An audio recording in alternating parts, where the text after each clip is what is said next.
चलिए जी, तो आप लोगों को पता चल ही गया होगा कि सीबीएसई का नया गाइडलाइन आ गया है और नए गाइडलाइन के हिसाब से क्लास 10th और क्लास 12th का बोर्ड एग्जाम्स को कंडक्ट करवाया जाना है। सब लोग भिड़ गए हैं, जो भी यूट्यूब क्रिएटर हैं सब नया नया वीडियो बना के डाल रहे हैं। और वैसे स्टूडेंट्स जिनको पढ़ाई लिखाई से कोई मतलब नहीं था, है ना, जो चैप्टर्स पढ़ाया गया वो भी नहीं पढ़े ढंग से, वो लोग भी एकदम खूब जम जम के वो वीडियो देख रहे हैं, नया पैटर्न खोजने का कोशिश कर रहे हैं। ठीक है। हाँ, ये बात ठीक है कि पैटर्न आपको आना चाहिए, जानना चाहिए, पैटर्न जानना ठीक रहता है, फायदेमंद रहता है। लेकिन देखिए सिलेबस तो लगभग सेम रहेगा। तो अगर आप सिलेबस पर ध्यान नहीं देते हैं, पढ़ाई पर ध्यान नहीं देते हैं और खाली ध्यान देते हैं कि how to prepare for physics and उसको ध्यान देते हैं कि what is the new pattern of physics, है ना, इस पर अगर खाली ध्यान है, यही वीडियोस आप ज्यादा टाइम देखते हैं, तो समझ लीजिए कि ये पार्ट जो है केवल 10% ऑफ द प्रिपरेशन है। 90% ऑफ द प्रिपरेशन उसका जो कोर टॉपिक है वही होता है, तो उसी पर ध्यान दीजिएगा। हालांकि ये वीडियो हम भी बना रहे हैं कि क्या नया गाइडलाइन है, तो इसको एक बार देख लीजिएगा, मेन कंटेंट पे ज्यादा ध्यान रखिएगा। इसको इसी चीज यही चीज बताना था, सबसे इम्पोर्टेंट वही है। अब तो देखिए सिलेबस का लगभग लगभग सब कुछ सेम रहेगा। कॉन्सेप्ट अगर आपका डेवलप है, कॉन्सेप्ट अगर आपको आता है, तो आप आसानी से क्वेश्चंस को अटेम्प्ट कर पाइएगा, चाहे किसी भी तरह का पैटर्न हो, किसी भी तरह से सिलेबस को रिड्यूस किया जाए, है ना, एज लॉन्ग एज कि वो सिलेबस ही पूरा ना चेंज हो। तो वो वैसा होने वाला नहीं है, तो चिंता मत कीजिए, मेन जो पढ़ाई का काम है वो करते रहिएगा। तो एक बार देख लेते हैं कि सीबीएसई का नया गाइडलाइन क्या आया है। तो देखिए मंडे को सीबीएसई का नया गाइडलाइन आया, इसके लिए क्लास 10th और 12th के बोर्ड एग्जाम्स के लिए। उसमें थोड़ा बहुत 9th और 11th में क्या करना है उसका भी जिक्र है, तो उसको भी हम लोग देख लेंगे। तो क्लास 10th और 12th के लिए बहुत ही इंपॉर्टेंट होने वाला है ये चीज। क्या चीज है, तो वो जो आपका पूरा एकेडमिक टर्म है उसको दो पार्ट में बाइफरकेट कर दिया जाएगा। बाइफरकेट का मतलब ये होता है दो पार्ट में डिवाइड कर देना।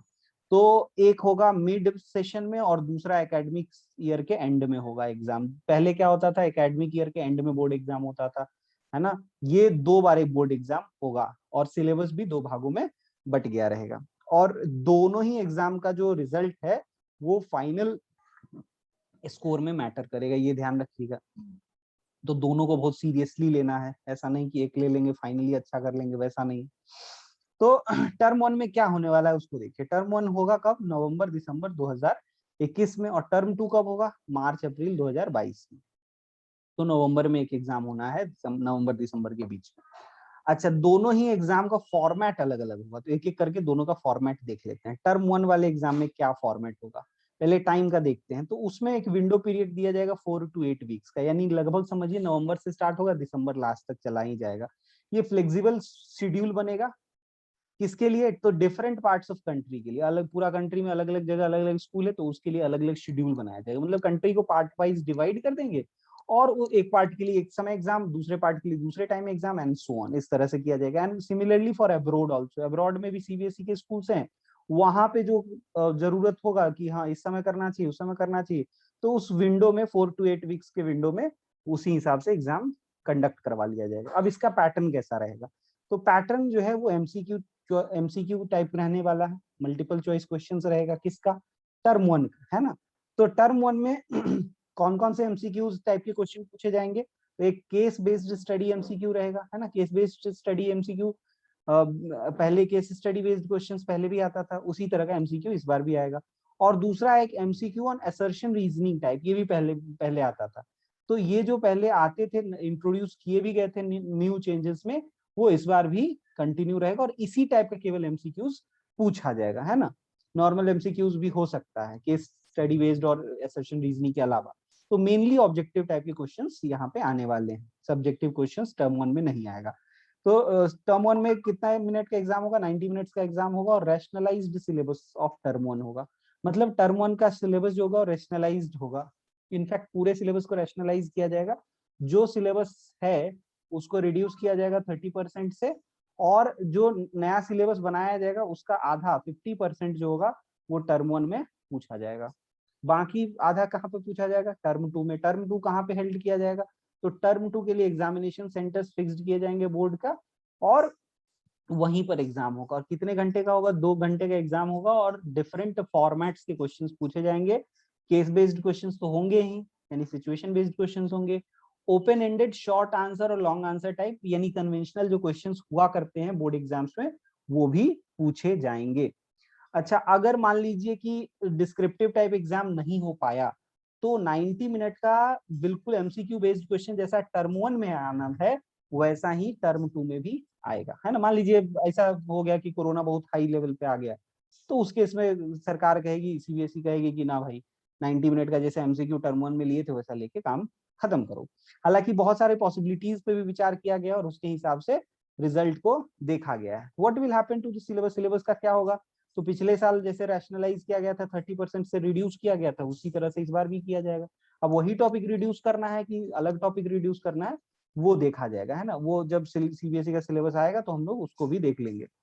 अब ये जो है 2 टर्म में डिवाइड किया जाएगा, उसके लिए सीबीएसई क्या अप्रोच लगा रहा है, systematic approach, interconnectivity of concepts, ये सब वो देख रहा है, वो हमारे काम का नहीं है ना।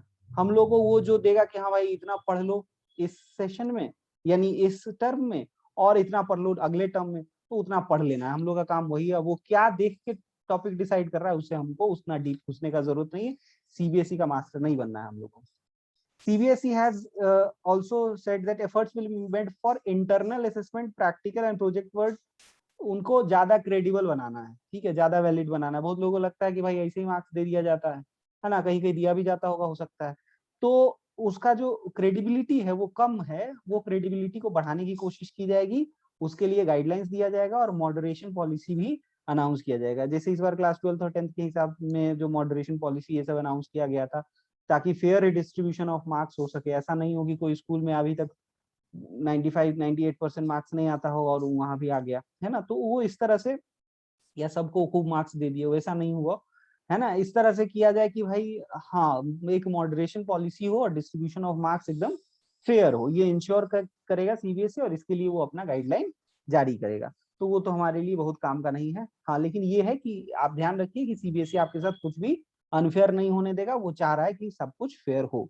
चलिए आगे बढ़ते, what will constitute the internal assessment. अच्छा, इसमें इंटरनल असेसमेंट का भी इंपॉर्टेंट रोल होने वाला है। तो irrespective of term 2 and term 1, term 1 हो, टर्म 1 2, टर्म 1 और टर्म 2 हो या नहीं हो, कोई मतलब नहीं उससे। उसके अलावा इंटरनल असेसमेंट जरूर चलता रहेगा थ्रू आउट द ईयर, है ना। पूरे साल जो है इंटरनल असेसमेंट चलता रहेगा और वो भी उसका भी कुछ वेटेज रहेगा फाइनल स्कोर में। तो ये इंपॉर्टेंट पार्ट है, इसको ध्यान रखिएगा। तो क्लास में आपको जो भी काम दिया जा रहा है उसको बहुत अच्छे से करिए, उसको बहुत बढ़िया से परफॉर्म करिए, उसमें अच्छा परफॉर्म करिएगा तो आपका मार्क्स उससे अफेक्टेड होगा, ध्यान रखिएगा। तो क्लास 9-10 के लिए अलग गाइडलाइन है इंटरनल असेसमेंट का, क्लास 11-12 के लिए अलग है। 9-10 के लिए क्या है, फ्री पीरियोडिक टेस्ट होना है ना अंदर में, मतलब टर्म 1 और टर्म 2 को छोड़कर 3 पीरियोडिक टेस्ट होगा। उसमें student enrichment, portfolio and practical work, ये सब इंक्लूडेड होगा।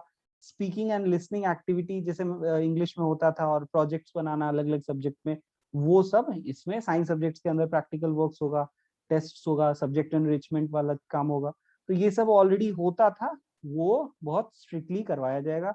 अगर बात करें students of class 11th and 12th की, तो इसमें एंड ऑफ द टॉपिक और यूनिट टेस्ट, इस तरह के एक्सप्लोरेटरी एक्टिविटीज और प्रैक्टिकल्स प्रोजेक्ट्स, ये सब जो पहले से होते थे वो भी होगा और कुछ कुछ नया भी चीज इंट्रोड्यूस करवाया गया है जो कि आपको स्कूल की तरफ से बताया जाएगा।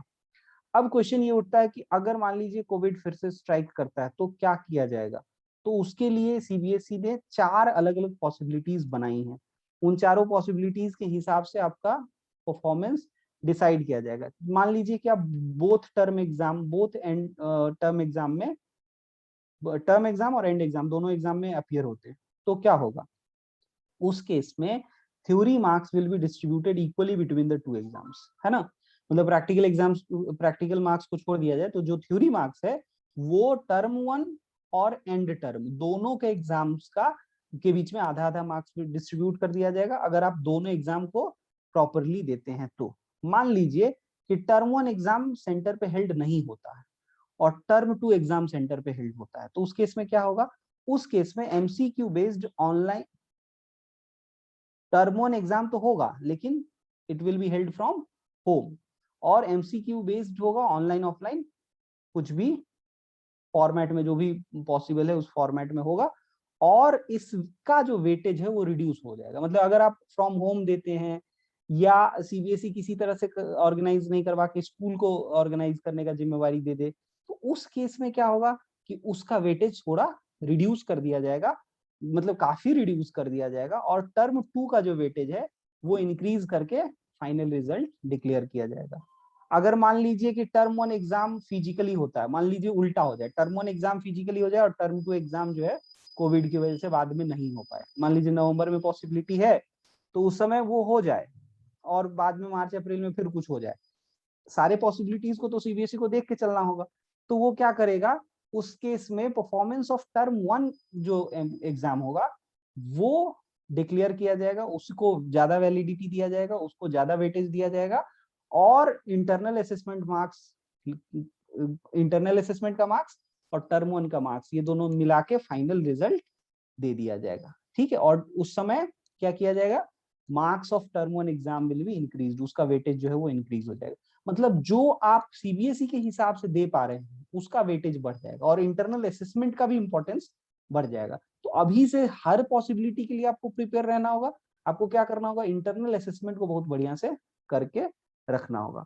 अगर मान लीजिए कि टर्म एंड एग्जाम्स दोनों में से कोई नहीं हो पाया तो क्या होगा, तब उस केस में बिल्कुल इंटरनल असेसमेंट बहुत इंपॉर्टेंट रोल प्ले करेगा, प्रैक्टिकल प्रोजेक्ट वर्क जो थ्रू आउट द ईयर होगा वो बहुत इंपॉर्टेंट रोल प्ले करेगा, theory marks of term 1 and term 2 exam taken by the candidate from home, मतलब घर ही से थ्योरी का एग्जाम होगा और उसका भी मार्क्स लिया जाएगा, लेकिन उसमें फिर मॉडरेशन और other measures will be considered so that validity and reliability of assessment can be insured, है ना। तो वैलिडिटी और रिलायबिलिटी इंश्योर करने के लिए उसमें हम लोग को मॉडरेशन भी देखना पड़ेगा। ठीक है, तो इतनी इंपॉर्टेंट चीजें थी जो जाननी थी। इसके अलावा सीबीएसई का जब नया सिलेबस आएगा तो हम लोग वो देखेंगे कि सिलेबस में क्या क्या चेंजेस आया है और टर्म 1 में क्या आया है, टर्म 2 में क्या आया है। बाकी अभी इतना ही पे रोकते हैं।